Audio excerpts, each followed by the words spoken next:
Join Gator great Shane Matthews every weekday as he brings you all you need to know about your Florida Gators, including news, analysis, and opinions with some of the biggest names in sports. Find us on Spotify, Apple Podcasts, Google Podcasts, or wherever you listen to your favorite podcast. Or watch us live at 8 a.m. on Facebook, YouTube, and Twitter.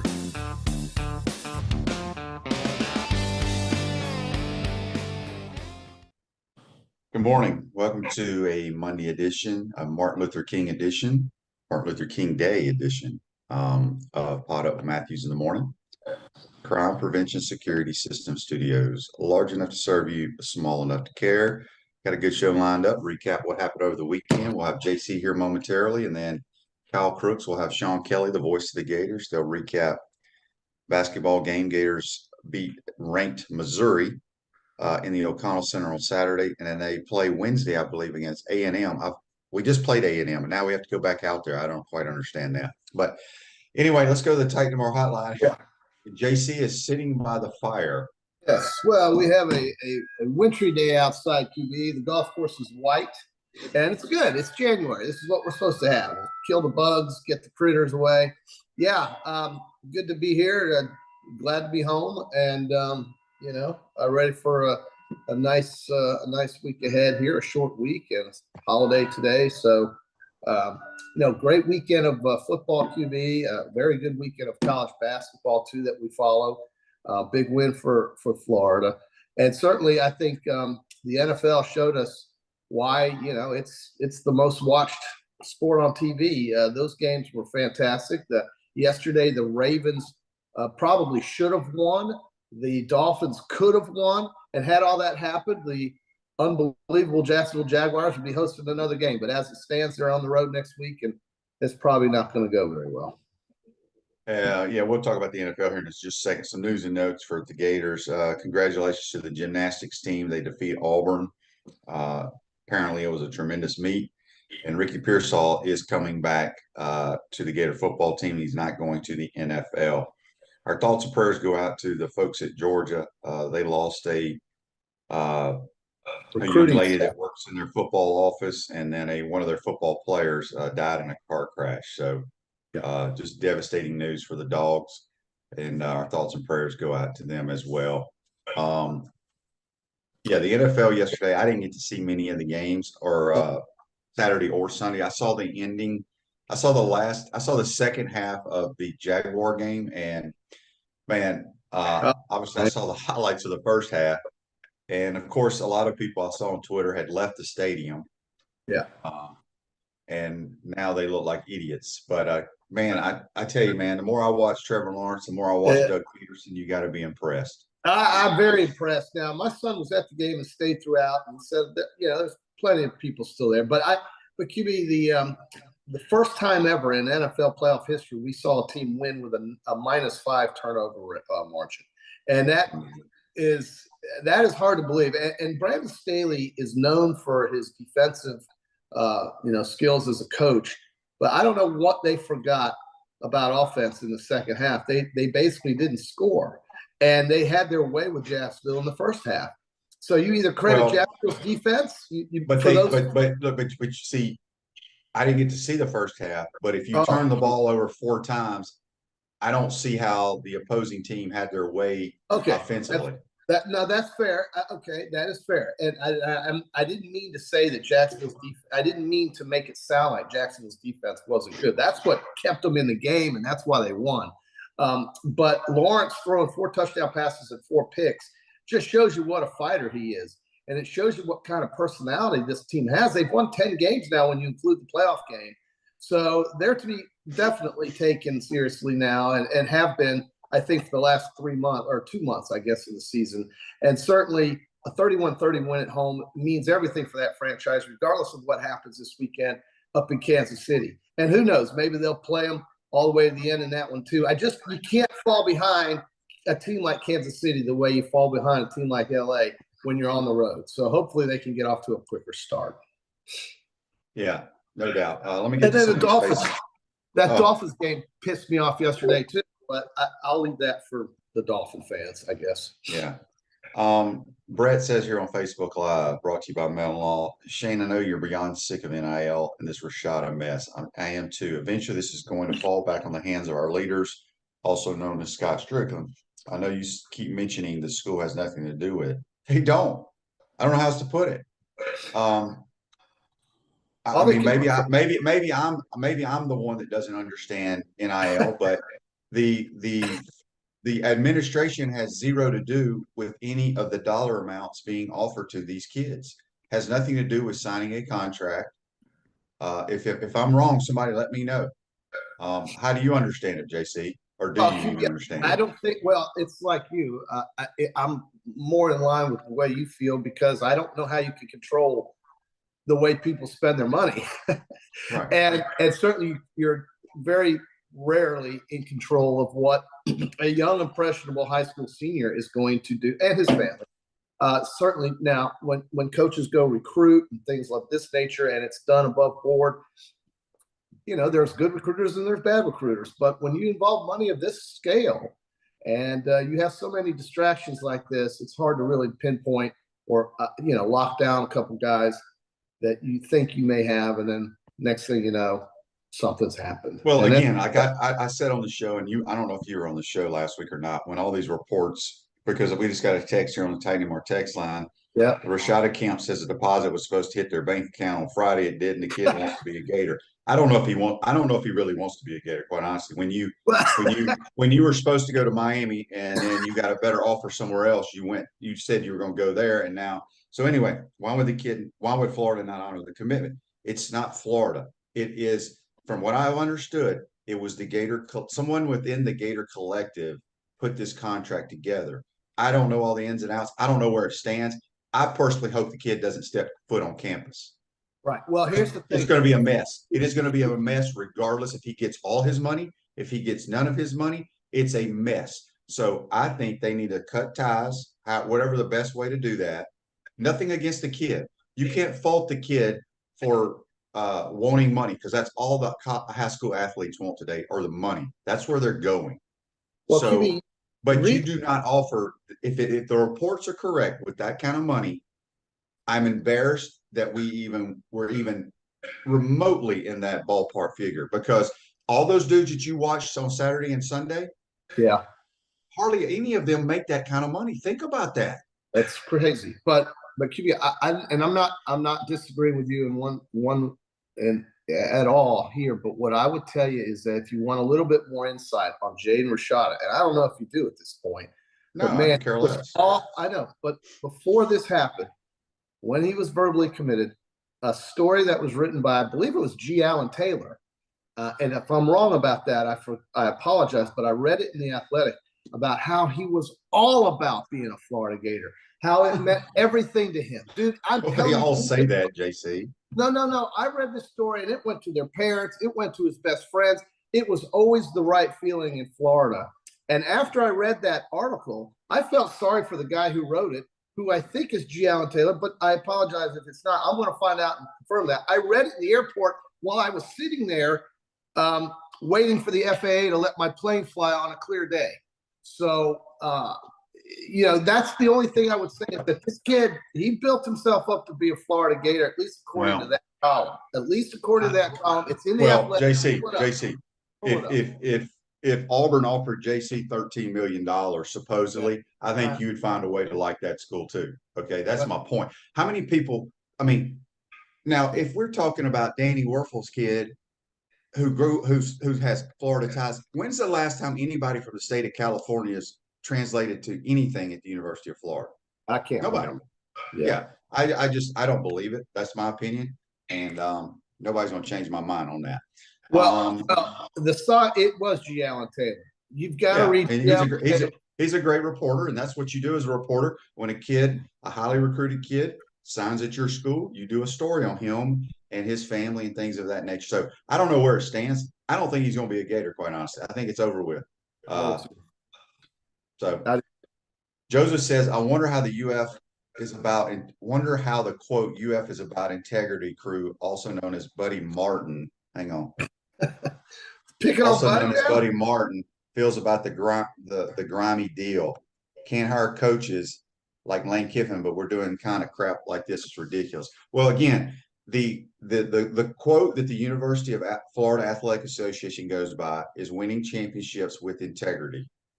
Okay. Again, I could be wrong, but I'm about 99.9% the university folks that run the program that want to win championships with integrity. I think Fro Foley came up with that quote. Had nothing to do with this. Zero.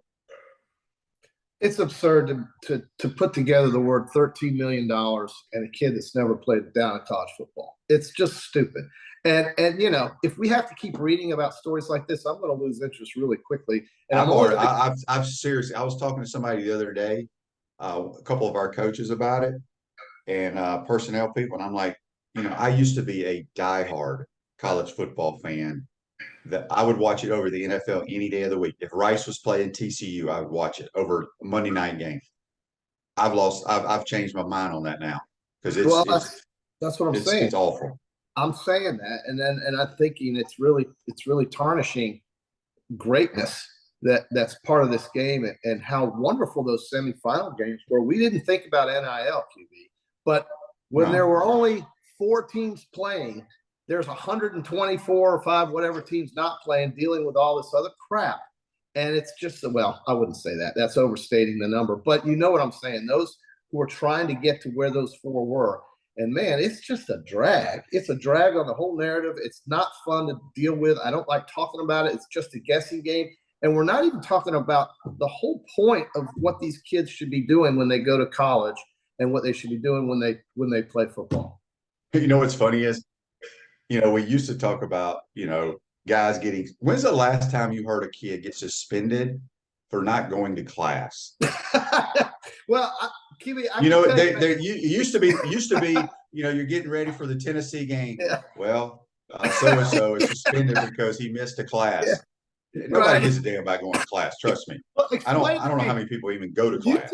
You tell me how the Penn State volleyball team, when they go out to play USC and UCLA, or let's say the Trojans men's, you know, wrestling, whatever. None of these kids, the basketball games that are played on Tuesday night at 9:00 for ESPN. JC, you're not understanding my point. My point is they've always done that. They get their classwork done on their road trips. I'm talking about, you used to hear it week in and week out that this player from X school is missing these 2 games because he is not going to class. That's not even a point. Nobody gives a damn about class. And I can promise you, none of these kids are even going to go to class. Daryl says on the Titan War text line, "Good morning, guys. I think the Cardiac Cats can go to KC and win." Saying, was there any time you were surprised you got cut or traded in the NFL? Oh, yeah. I never got traded. I got cut multiple times, Daryl. You never know when it's coming. And, well, I take that back. A couple of times when I was cut was due to they had to bring in another position. And then they signed me back like 2 weeks later. So, but I was never traded. But getting cut, it's not fun. Trust me. It's basically you're getting fired. It's like, hey, your boss needs to see you. Go up to his office. As soon as you hear that, it's over. Coach, bring your playbook. Bring anything that was issued to you. You're out of here, buddy. Yeah, that's the nature of the business. That's never going to change. Yep. Are you in the market to buy or sell your home? Darling, we be a realtor. Call one banker. Emmett Parrish will value you fast, friendly, reliable service. Call her today at 352-562-1411 to help your dreams come true. We got JC right now. We're going to have Kyle Crooks and Sean Kelly, the voice of the Gators, second portion of today's program. What were you going to say, JC? Well, QB, I was just going to say, man, you know, we forgot to do golf this week. That's okay. You know, we did, didn't we? For the Peachland Dental picks, but I want to say I went 3-2 on the NFL, and I feel like, you know, you did. I think I don't know what I did. Well, I had the Jags, I had the Giants. I was proud of that Giants pick. They won outright, and I had the 49ers. That was never in doubt for me, and that's going to be the home game for the winner of tonight's Dallas-Tampa game. Good luck. Yeah, that's right. Good luck. This Brock Purdy is what I was getting to, was just what a story that's kind of somewhat being overshadowed by a lot of other things, except maybe out west. You know why I love this Brock story? Purdy. You know why I love the story? Mr. Relevant? Yeah. he was a good player. He was highly recruited. He went to Iowa State, but Iowa State, the way they play offense is just boring as hell.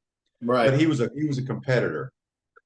But it goes to show you, the measurables. Yeah. Are that's all people care about. This kid does things you can't teach. Right. So tell me why John Lynch and especially Kyle Shanahan didn't quite see that when they had Trey Lance wasting everybody's time out there. Well, they may have got enamored with his. Sometimes I really believe this. When you're supposed to, an organization is supposed to sign a quarterback, or you need a quarterback. Yeah, I feel like some of the NFL folks, they'll just sign a guy or draft a guy, whether they like him or not. Maybe they think, okay, we can draft this guy. He may work out. If we don't like him, other teams loved him in the draft. Maybe we can trade him. Yeah. I don't know, because I do think Kyle Shanahan is so good at play calling and with quarterbacks. Sure. That he's got his guy. It goes to show you too that whether it was their decision, those people get enamored with how fast you are, how far you can throw it, how high you can jump, and all that nonsense that has this amount of playing quarterback. Yeah. Well, look, you and I both have been on the same page about Brock Purdy. This guy is phenomenal. And the Niners are the favorite to win the NFC. I don't see anybody beating them, including Philadelphia. But, I could be very, very wrong about that. Maybe the Giants go in there to Philadelphia this weekend and win, because I don't know how healthy Hurts is. And honestly, Philly can't win if they don't score a lot of points. So I think it's pretty clear to me. Dallas tonight, Tampa Bay. You got a thought on that game at all? Earlier in the year, I would say Dallas is going to roll them. But Dallas has had issues. I saw a stat, I don't remember the record, but they play terrible on grass. They have a really good pass rush. They have a really good pass rush, but they've struggled playing on grass. And it sounds silly, but they can't utilize the speed as much. And it's hard to go against Brady. I think Brady and them are old, but they can find a way. And I think Tampa's going to beat Dallas, and I think Jerry's going to lose his mind.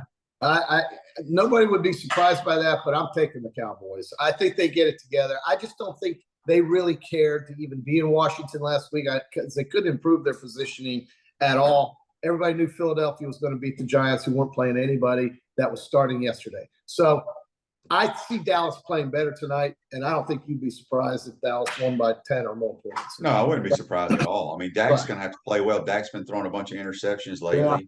Yeah. Mm-hmm. So we'll see. Dan says he's not feeling too good about Dallas getting out of Tampa, and Dan's a Dallas guy. Ted has a question on Facebook Live, brought to you by Mellon Law. Why can't the Ravens put it together? Is Lamar Jackson worth a big contract with injury issues? No way. I'm sorry. This guy has one playoff win in his entire career that I'm aware of. Maybe if there's another one, somebody let me know. One playoff win does not get you the contract that Deshaun Watson signed, which shouldn't have been signed to begin with either. But because Cleveland's not. Come on. But I think the thing with Lamar is, as explosive and as fun as he is to watch play, I'm still not convinced they would have won last night with him. So they make a lot of mistakes. Baltimore's always had problems with Harbaugh, with clock management, timeouts, things like this. Makes no sense. I don't understand why these coaches. You see what McDaniels did with his timeouts yesterday in the Miami game. It just blows. I didn't see any of that game. Yeah, they couldn't get a play called. Everything ran to 2 seconds on the play clock. Everything was late. Skylar Thompson, for his credit, played as well as you could have expected. They only lost by 3. They came back. Defensively is why that game was close. But these guys got to get it together offensively. And, Huntley, he goes over the top.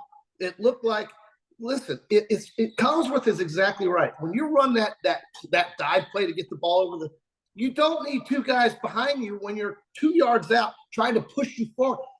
Those guys should be spread out to get those linebackers out of there. And the linebackers. No. See, they're wrong there, because here's the quarterback sneak today is put players behind the quarterback and push.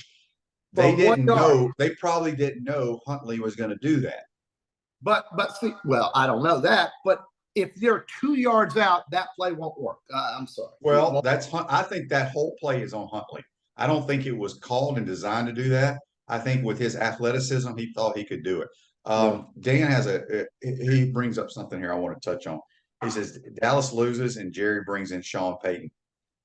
I think Sean Payton, everybody wants him to come coach. Yeah. If I'm Sean Payton, I go take over the San Diego Chargers. Yeah. Yeah. Justin Herbert. He's just not that good. I mean, he does not make good decisions. Mike Williams didn't play because Brandon Staley played him in a meaningless game, I think in week 18, and he got hurt. And he's prone to get hurt. You have to know these things.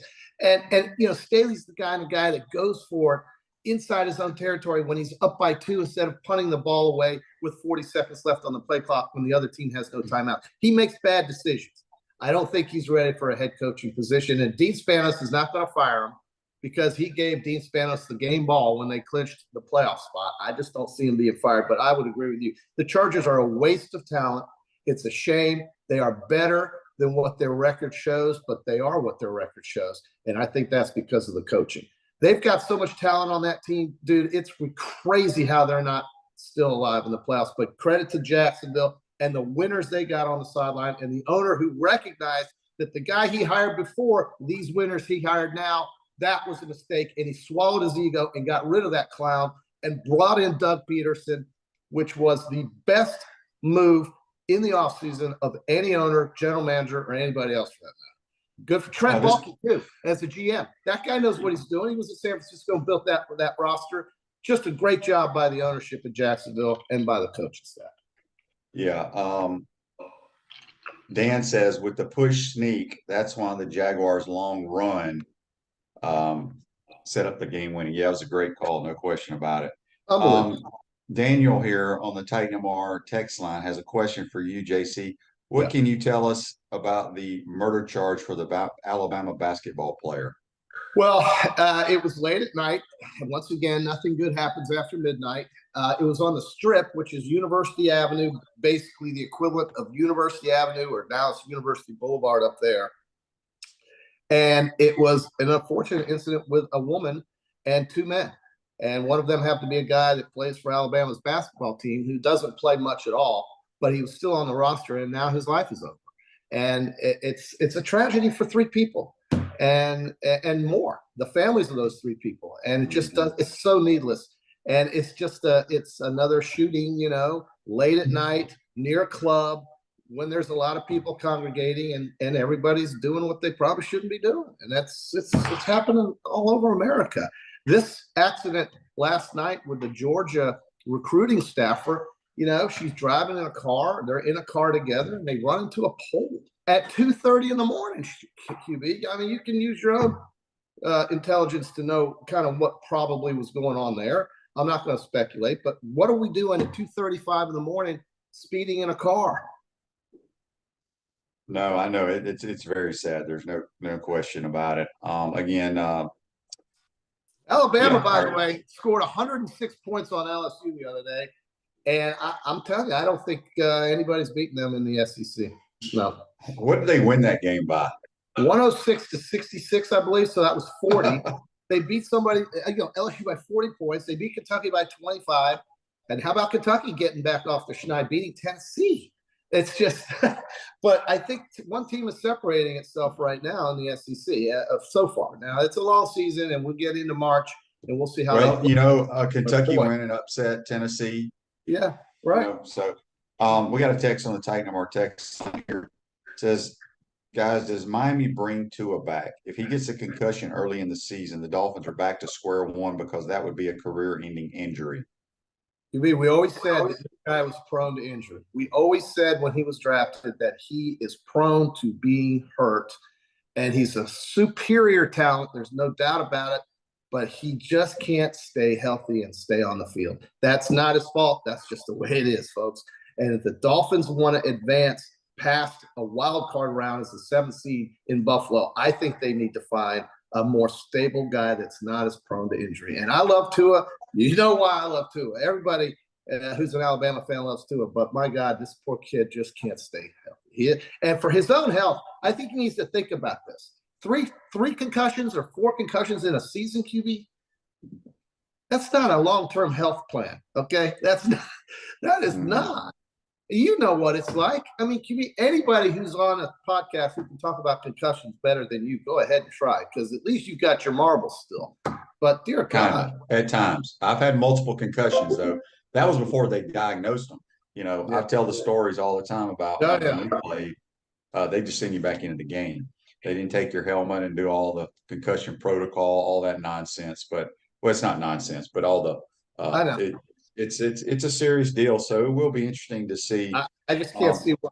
I can't see why he wouldn't just coach or do something. He's got the money he needs to live comfortably for the rest of his life. It's his health. We know somebody very, very wealthy. Without your health, folks, the wealth doesn't really mean a whole lot. And all right, real quick, this last Frank has a text before we get out of here on the Titan More text line. He says, "Why don't we hear a lot about the NIL turmoil in college basketball? Because you don't have as many players." And I mean, Oscar Sheedway got I think he got like almost $2 million to stay at Kentucky. Yeah. Okay. Which is fine. He was the national player of the year. He actually had performed at a high level. Okay. Yeah. And $2 million, I'm fine with that because he deserves it. Okay. The nonsense that's going on in college football just blows my mind. And you got whoever is writing those checks has to go, what am I doing? Well, that's their money. They can do what they want to do with it. I don't know where it stands with Rashada. Maybe somebody can let us know. Maybe Kyle Crooks and Sean Kelly can let y'all know. But we appreciate you taking your time, JC. We'll talk to you on Wednesday, man. You bet. All right. Have a good day. That's JC joins us on the Titan MR Hotline. Going to take a timeout. Come back, Sean Kelly and Kyle Crooks. Take over Hot Up Matthews in the morning. We want to take this moment to thank our sponsors who keep the show going and pay the bills. Our premium sponsors are Crime Prevention Security Systems, large enough to serve you, small enough to care. Titan MRI, Gainesville's only locally owned and operated MRI facility. Meldon Law, the only official injury and accident law attorneys of the Florida Gators. Peaceland Dental, Gator Nation's first choice for dentistry in Port Charlotte. Comfort Temp, comfort is our business, peace of mind is our promise. Campus USA Credit Union. QC Kinetics, live pain-free with QC Kinetics. Dave & Buster's, eat, drink, play, and watch. Our gridiron sponsors are Auto ER, UF Bookstores, Celebration Point Town Center, Chris Doring Mortgage, Silverback Concrete Co., Ruse Ogre State Farm Insurance, Doreen Wibby, Realtor Caldwell Banker, MM Parish.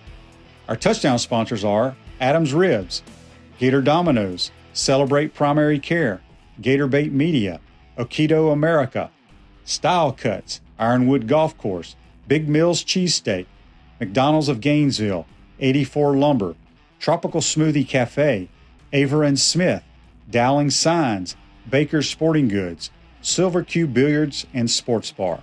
If you're interested in promoting your business on the show, call Freddie at 352-284-3733. If you like what we're doing here, make sure to follow us and support the businesses that support us. All right, everybody, welcome back to the show. No more Shane Matthews. You get Kyle Crooks right now, but what you do get, that's the voice of the Gators, Sean Kelly. He joins us here. We'll be here for the second half of the program. And Sean, it's good to see you. A long time no talk. How's everything going? Do we got Sean? Not quite yet. Not sure if he can hear us yet. All right. Well, once we get Sean on, we'll chat some Gator basketball, some Gator football, of course. Gator basketball team coming off a ranked win against number 20 Missouri, first ranked win under Todd Golden, first 3-game win streak of the year after an 0-2 start. So Gator basketball getting set to kind of heat up a little bit here as the Gators will take on Texas A&M coming up on Wednesday, which will be a quad 1 win opportunity. We'll talk some Gator football, of course, obviously the Jaden Rashada news, not enrolling in school. We won't get too deep into that, but also some good news. Ricky Pearsall coming back. Sean, you got us? Okay, still waiting for Sean to get his audio ready to rock here. But so some good news for Gator football. over the weekend. Obviously, Ricky Pearsall coming back for one more year. We know what he did. 33 catches last year, over 600 yards. Had that big game against Florida State to end the year. So once we get Sean on, we'll talk a little bit more about where this Florida football team maybe is headed here in the future, and how long before, obviously, you, as getting a text here from Sean, he can't hear me right now. So we'll see if we can get him on here in a little bit. I'm going to try and text Sean just so we can get him on. All right, so we'll get Sean on here in a little bit. We'll also talk maybe some NFL playoffs, Cowboys, Bucks tonight. Also, you got the Jags on Saturday, which was one of the more improbable games, I would say, improbable comebacks. You know, I was texting with a friend who he is a Jaguars fan, was at the game when it was 27-0. You know, Trevor Lawrence has that touchdown right before the half, and I'm saying 20 points in the NFL is nothing.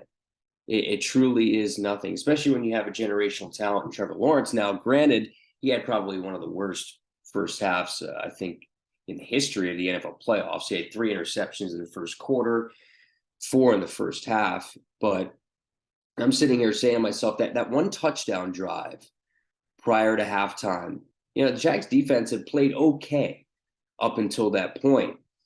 But you get that touchdown drive, it's a 20-point game going into half. You have the home crowd, defense is playing okay. I think, you know, the Jaguars have an opportunity at that point in time. As Sean joins us, I think I can hear Sean. Sean, you got me? Good morning. I think we're connected now. Awesome. Thanks for joining us, man. I was just talking about the Jags game. I don't know how much. I know you had the basketball game on Saturday, and we'll talk about all the Gator stuff. But, you know, 3 interceptions in the first quarter for Trevor Lawrence. I don't know if you've had a chance to call any of Trevor's games in college or maybe in the NFL with ESPN Radio. But what an incredible environment. Down 27-0 to come back and win that game. You got a lot of crossover between the Gators and the Jaguar fans. So that was a lot of Gator fans, I'm sure, celebrating that victory the other night. Yeah, it's been fun to watch him grow. I had several of his games in college. And then I actually had his last game of his rookie season with the Jaguars. I think they upset Indianapolis, kept the Colts out of the playoffs. That was the last home game of the 21 regular season, I guess it was. So it was interesting. I was watching the game on Saturday, and I admit I kind of gave up on it at 27-0. I popped over, watched Mississippi State Auburn for a little while. I watched some Blues hockey on Saturday night, and then I decided to check back in. I was like, you know, just curious. How did this end up? And I turned it on, and they're within 10, and then I was glued to it and watched to the end. It's got to be one of the most epic collapses. You know, everybody still talks about the Falcons 28 down, you know, up 28-3 and collapsing. This one might be just as epic as that one was, if not more. But I'll say this about Trevor Lawrence, and I saw this too at Clemson. The guy has no conscience as far as letting things affect him, good or bad. You know, I think a lot of teams would have kind of mailed it in at that point. It's almost as if he never threw the interceptions.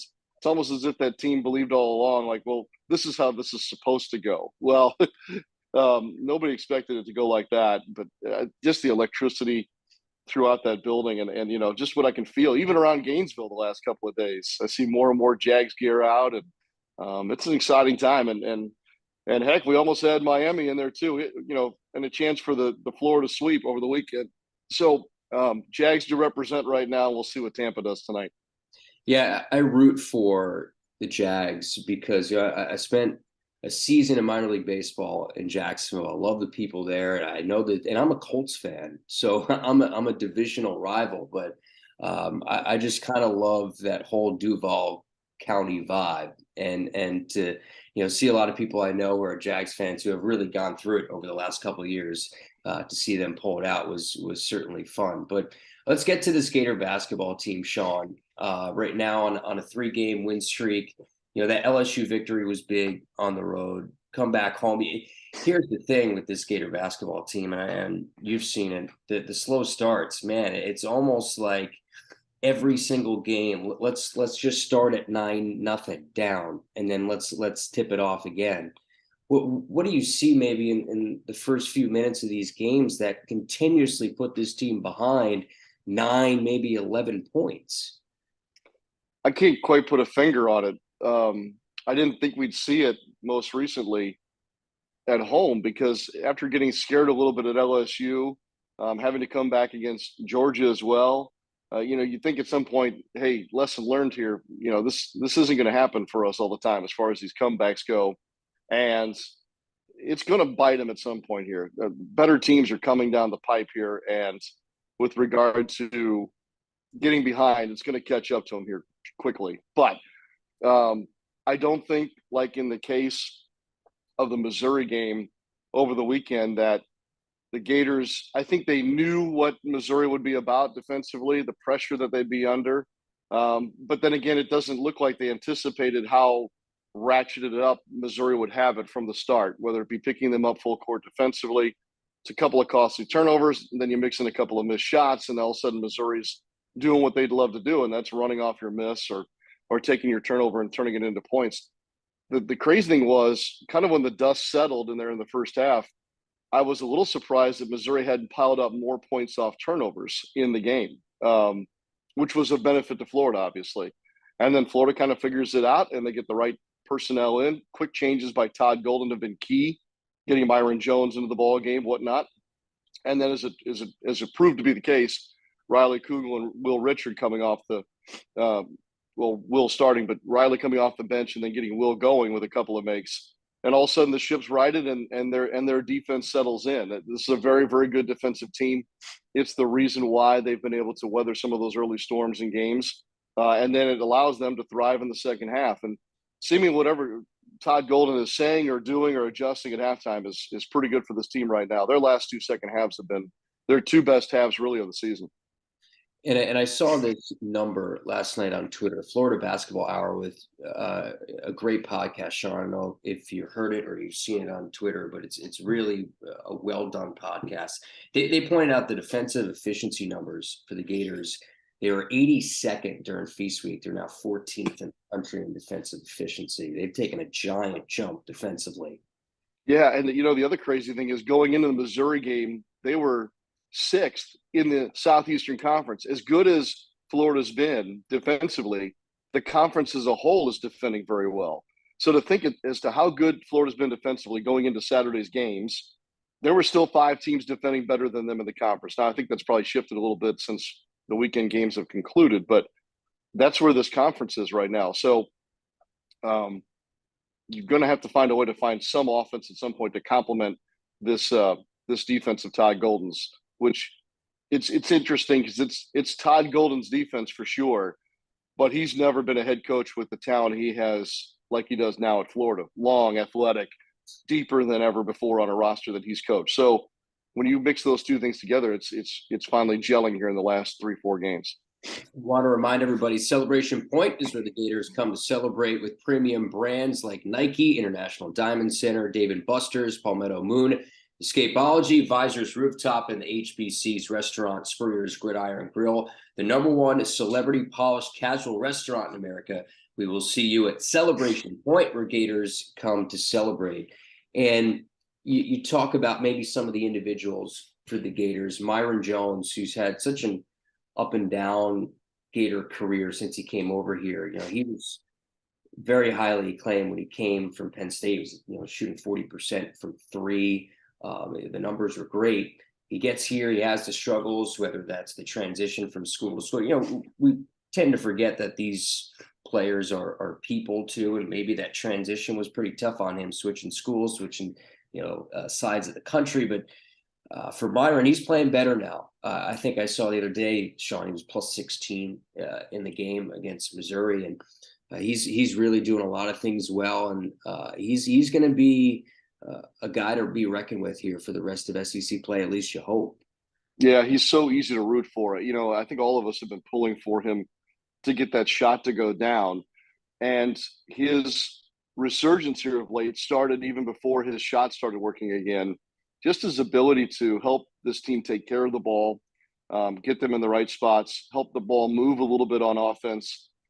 He has really come through as a leader on this team. Now, during this win streak, the 3-point shot is coming back. And he says it feels like it did a couple of years ago when he was up at Penn State. So he was 5 for his last 9 in the 2 wins a week ago. I can't remember what his number ended up being on Saturday against Missouri. I apologize for that. But again, it was another efficient offensive performance. And he's a part of 2 storylines here with this team. One we've already touched on, that's its defense. The other is these 5th-year guys, the 3 of them being Lofton, Castleton, and Myron Jones. They have seemingly had some meeting. And I asked Myron about it on Saturday. He said, no, there was really no meeting, but there has been conversation about, those 3 guys leading the way, helping this team take what the game plan is and then turning it into executing it on the floor in game time. So in that sense, his leadership right now, his presence on the floor is invaluable. And the plus 16 just speaks to not only his individual performance, but the team's overall performance when he is on the floor. We talked about him coming in off the bench to kind of right the ship against Missouri. I think the other aspect of that is, a lot of times we get stuck on starting 5s in college basketball and the NBA. Finishing 5 is maybe the most important. Those are the 5 players that are going to be on the floor, to finish a game. And while they've separated themselves in their last 2 wins to not make it a 1-possession game at the Horn, seemingly these games are still coming down to the last couple of possessions. So I think that's also important to see these Gators finish the way they have been. And he's a part of that, being on the floor at that time. And this is a great number from Denver Parlor, but Castleton's performance the other day, 16 points, 13 rebounds, 6 assists, 2 blocks in league play. It's the first time that's happened since 1999. That was a pretty startling number. I would have thought it would have happened a little bit sooner than that, but Colin, he's had a little bit of an up and down deal, but I think part of it is because they blitz him with double and triple teams. So that's part of the numbers maybe not being as gaudy as they were. But Colin, man, that was a gritty game he had the other day. Yeah, what was it last year? He was like a 19-10 guy, kind of right around that neighborhood last season. This year he is getting doubled every time, and it's a variety of doubles. Are they doubling him on the catch? Are they doubling him when he puts the ball down for the first time, that first dribble? Is it a guard digging down from the elbow to help the big defend him in the low post? He's seen them all, right? But like you said, those numbers from the Missouri game, he had a game at LSU, 7 blocks, 5 assists. The double-double against Missouri was just his 3rd of the season. So to your point about we haven't seen that gaudy usual number, if you look across the whole box score, he's got crooked numbers almost in every category. He's become even more of a willing passer than when I first encountered him, and his defensive anchorship, if that's a word, on the bottom side of that Florida defense is unreal. The ability to protect the rim, the numbers that the Gators have, not only in successfully shooting 2-point shots but defending 2-point shots, the meat of the game. Those are hallmarks now of this team. And so Castleton, if he doesn't average 19 and 10, I'm fine with that, because I have a feeling that 16, 13, 4 blocks, 2 steals, and 5 assists, those kind of lines will serve the Gators much better than maybe last year's kind of straight up 19 and 10. So I think Denver Parlor is going to have the record book, or at least the annals, nearby, because we're going to see some crazy numbers or crazy box score lines from Colin here the rest of the way that we haven't seen, because he's truly a unique player, a bit of a throwback in that sense. Denver's the best. He always gets those unique numbers. I want to remind everybody, Chris Doring Mortgage, they do mortgage lending right, helping home buyers throughout Gainesville and North Central Florida. Call Chris Doring Mortgage today, 352-244-0840. Also, Peachland Dentistry, Gator Nation's #1 choice for dentistry in Port Charlotte and surrounding areas. Visit them at peachlanddental.com and join us on Friday for our Peachland Dentistry JC and the QB weekend picks. Now, everybody, I'm sure in the comments, I'm not looking at them, so I don't know, but they're probably saying, okay, let's get to some football here. I'm not going to have you comment on the whole Rashada situation, because in your role and in my role, we really don't have a whole lot to say. And I don't really know that there's a whole lot that we know at this point. But looking at the quarterback situation in general next year, you bring in Mertz from Wisconsin, you have Jack Miller. We'll see if Rashada is a part of this team. How do you think the Gators are situated? And maybe they're not done adding a quarterback in the transfer portal, another guy. How do you think they're situated heading into next year behind center? Well, I think, you know how when you play in a golf scramble, and if you're flighted with your four guys, I know the ones that I've played with, it's always like, let's set up our order of hitting a shot here, and then there's seemingly always you want to have, okay, we've got a safe one, right? We've got one right down the middle of the fairway, or something along those lines, and then everybody else can kind of maybe swing harder than they normally do, try and come out of their shoes a little bit.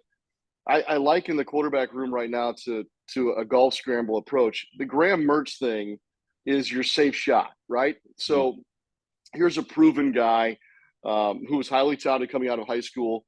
And yes, his numbers at Wisconsin don't blow you away by any means, but he was a starting quarterback for multiple seasons in a Power 5 conference, and didn't necessarily hurt his team in any way. Maybe wasn't as spectacular as you thought, but to me, he's the safe shot. So right now you've got a safe one out in the middle of the fairway, and then building around that now becomes the next challenge. So I'm not anointing Graham Mertz as the starter for next fall.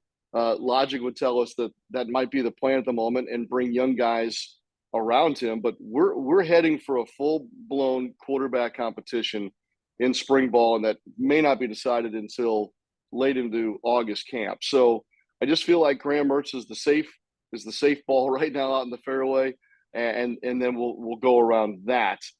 Is Rashada involved? I don't know. It's one of these things where you said we probably wouldn't comment on it. The only thing I will say about the Rashada situation is, because of the way that the NIL situation is set up and everything else, it's hard to really source true, good information. And in some respect, I'm cautious about what I read and gather. And look, kudos to the reporters that cover the Gators and that cover college football and trying to dig into the situation. It must be extremely hard for them to get the cold, hard facts, as they say. So what numbers are real, what numbers are not, who's responsible, all those things. I don't know if we'll ever really know that, because of the way the system's set up right now. There isn't a transparency. It's hard to figure out what's to be accountable and what's not. And so we'll see how this shakes out.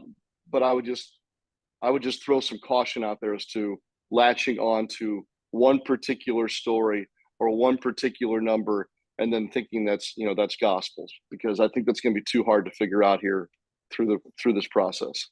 Yeah, it's a good lesson in general, especially with Twitter now. Be careful of what you read right away. But I want to remind everybody, Comfort Temp at Comfort Temp. Comfort is our business. Peace of mind is our promise. Beat the summer heat, or in this case, I guess, beat the cold outside.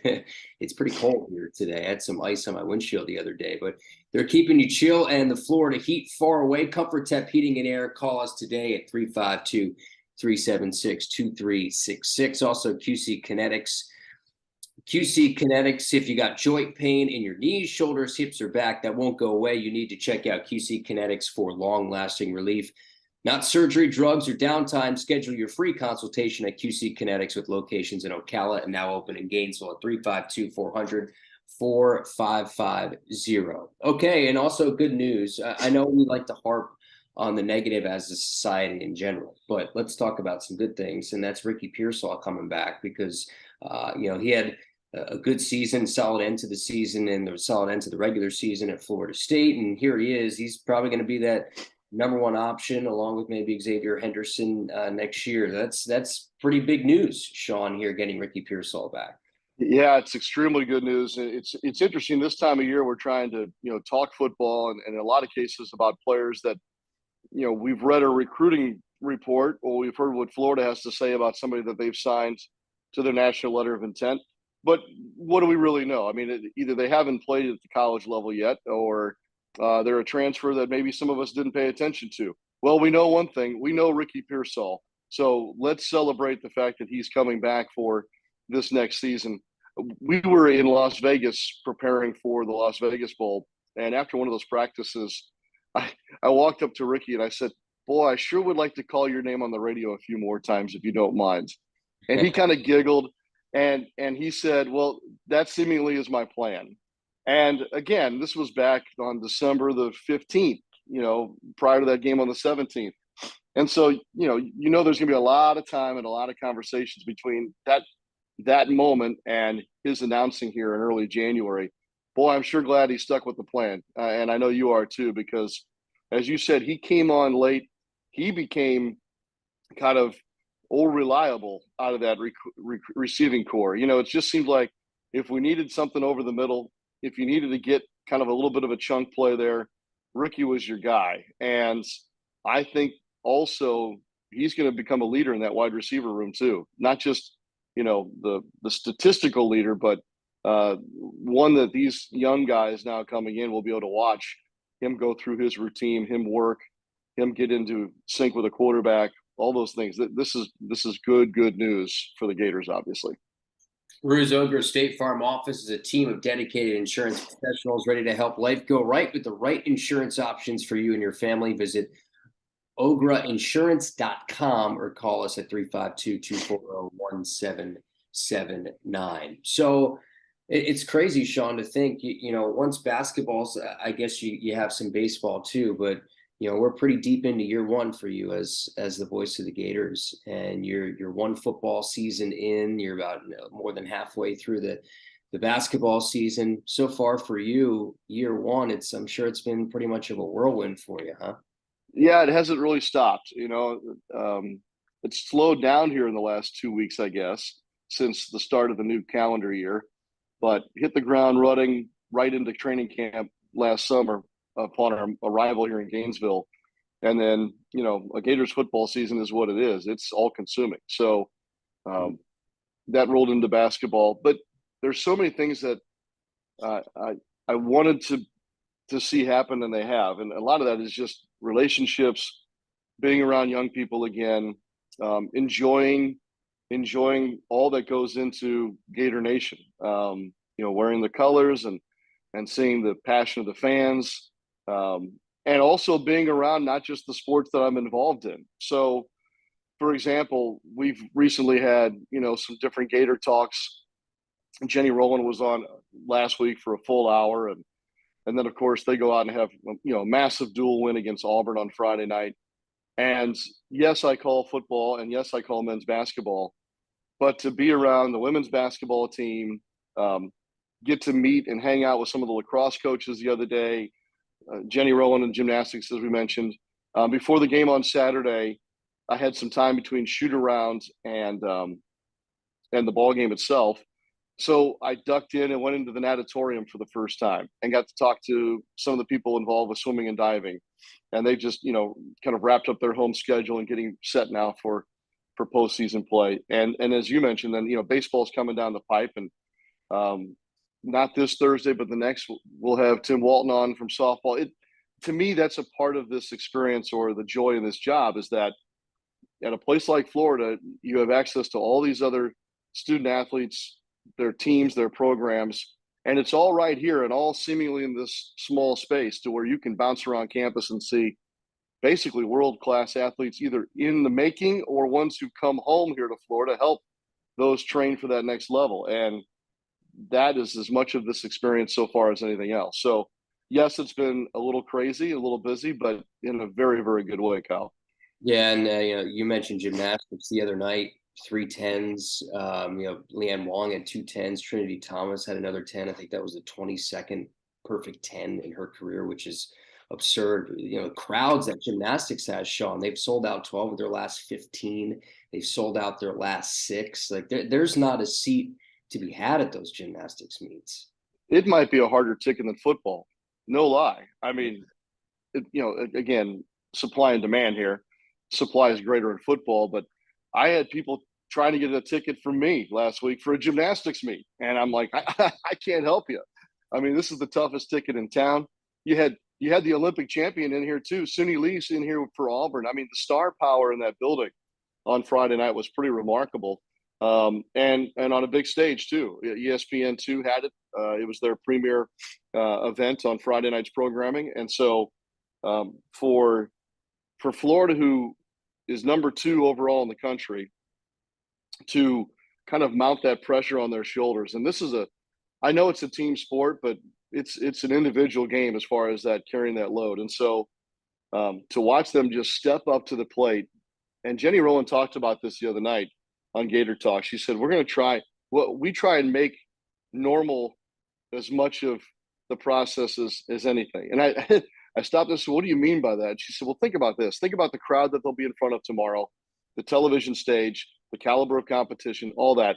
Anything that we can do to help these young women get normal, or have normal, maybe that's the best phrase, have normal going into that meet, is a benefit to their performance. And so obviously they found something to normalize what was a star-studded kind of early gymnastics season event. And man, they just nailed it. I mean, they perform well. You mentioned, Leanne and Trinity, but that's a major piece, but it's a part of a team effort throughout the rotations on that Friday night. Pretty cool. And we wrap up the show for today. I want to get your quick pick here, Sean. So we got Bucks Cowboys tonight. Winner will take on the Niners. That will set up the entire field here for the divisional weekend. Who do you got? Okay. Well, I'm uneducated in this matchup, so I can't pick you a winner. I would be doing a disservice to everybody if I tried to give you a winner. My only problem with this is now I'm a Florida guy, right? So in theory, I should root for a Florida team. But you have to understand, I worked and lived Saints football for the last 20 years. Mm-hmm. So I can hardly bring myself to root for Tom Brady and the Bucs tonight. And I can't stand the Cowboys. So I don't want anybody to win the game. Is that okay? Or yeah, am I going to get a lot of emails or tweets on that now? You got it. I mean, I was hoping you'd pick a winner. I was getting ready for the Sean Kelly winner. We're not going to get it, but it should be a lot of fun. Yeah, Sean, thanks for waking up early and doing this, or at least for me, it's waking up early. I don't know if you get up at 6 a.m. and run a marathon or whatever, but it's no marathon. No marathons. I do get my work in before 8 a.m. as far as my trying to maintain this, if that's even possible. But hey, look, appreciate you filling in for Shane this week and looking to have me on today. Dr. King's Day today. It's a special day, and I hope that all will get some time to pause and reflect a little bit here as well. Absolutely, Sean. Thanks so much. Shane will be back tomorrow. I'll be back Wednesday. For Sean, myself, Kyle Crooks, for Tammy, our producer. We'll see you tomorrow.